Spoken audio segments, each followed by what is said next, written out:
Viewers, আজকে আপনাদের সাথে যেই কথাগুলো বলবো সেটা হচ্ছে ডায়াবেটিস। ডায়াবেটিস এখন বর্তমানে আমাদের সমাজে সচরাচরে দেখা যাচ্ছে।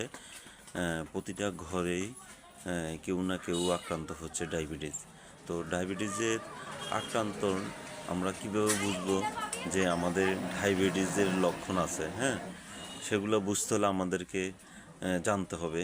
যেমন যাদের ডায়াবেটিস আছে তাদের তীব্র তৃষ্ণা দেখা দেয়, অতিরিক্ত প্রস্রাব এবং প্রবণতা দেখা দেয় এবং দ্রুত ওজন হ্রাস পায়, প্রচণ্ড ক্ষুধা অনুভব হয়, দুর্বলতা ও ক্লান্তি হয়, অস্বাভাবিক বিরক্তি, ঝাপসা এবং দৃষ্টিশক্তি ঝাপসা দেখা হয়, বমি ভাব থাকে, অপরিচিত গন্ধে অনুভূতি এবং অ্যালার্জিজনিত চর্মরোগটাও বেশি দেখা যায়।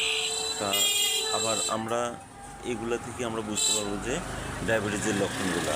আর এটা থেকে আমরা মুক্তি পাবো, ওষুধ ছাড়াও মুক্তি পাওয়া যাবে। সেটা হচ্ছে আমরা যদি নিয়মিত খাদ্য অভ্যাস এবং আমরা যেগুলো হচ্ছে যে আমরা ডেলি রুটিন করে খাবো, সেটা ঘুম থেকে যখন আমরা সকালবেলা উঠবো তখন আমরা 1 ঘন্টা হাঁটবো আর বিকালে 1 ঘন্টা হাঁটতে চেষ্টা করব। এভাবে আমাদের খাদ্য অভ্যাস চেঞ্জ করতে হবে এবং কার্বোহাইড্রেট কম খাবো, তাহলে সুস্থ থাকবো। Okay viewers.